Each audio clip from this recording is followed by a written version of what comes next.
Allah.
করেছে, নিশ্চয় নিশ্চয় বান্দা নফসের উপর জুলুম করেছে। কিসের উপর জুলুম করেছে? আপনি আত্মহত্যা করতেছেন, দোয়া সব করেন, 10 বছর করেন, অর্থ করে দেখেছে যে আমার আল্লাহ কি বলেছে? ভেবে দেখেছেন? পবিত্র কোরআনের যে অর্থের মধ্যে রয়েছে সূরা ফাতিহা অর্থ সহ করে বলে, ওই সূরা ফাতিহা তেলাওয়াত করবে, ওই তেলাওয়াত শুনে বান্দার চোখ দিয়ে পানি ঝরবে। তার অর্থ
সামনে এগিয়ে যাও, আমি তোমার সাথে বলি সুবহানাল্লাহ। এই কোরআনকে যদি এখন কোরআনের সাথে চলে বলে কে কে, তখন যদি পুরি দিতে হবে, কোন কোরআন আমার পছন্দ আমাদের জানবে। এইটা কোরআন না, কোরআনের প্রতি ভালোবাসতে হবে, জীবন দিতে হবে, কোরআনকে ভালোবাসতে হবে, কোরআনকে প্রতিষ্ঠিত করতে হবে। আপনি বলেন তো, কয়জন মানুষকে আপনি কোরআনের দাওয়াত দিয়েছেন? কয়জন মানুষকে আপনি নামাজের দাওয়াত দিয়েছেন? কয়জন মানুষকে আপনি কোরআন শেখার জন্য আপনি উদ্বুদ্ধ করেছেন? কয়জন মানুষ আপনার যায় এরকম একটা দাওয়াত দিয়েছেন? আপনি কয়জন হুজুরের কাছে গিয়েছেন কোরআন শেখার জন্য? আসেন,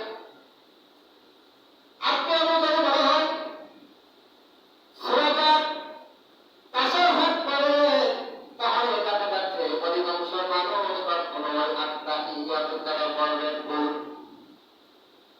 মানুষ আত্তাহিয়াতু, এই আত্তাহিয়াতু সহিষ্ণুভাবে করতে আমরা অপরাধ হয়ে যাই, সহিষ্ণু করতে পারি না, দুরূহ শব্দ আমরা সহিষ্ণুভাবে তেলাওয়াত করতে পারি না।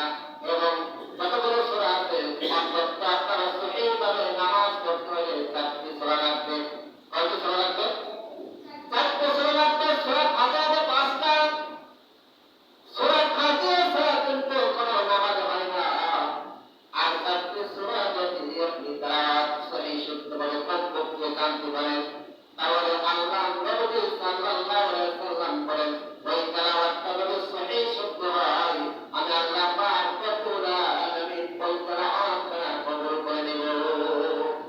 সুবহানাল্লাহ। তেলাওয়াতের ভিতরে সহিহ থাকা লাগবে, শুদ্ধ থাকা লাগবে, তাহলে আল্লাহ ওই তেলাওয়াত কবুল করবে।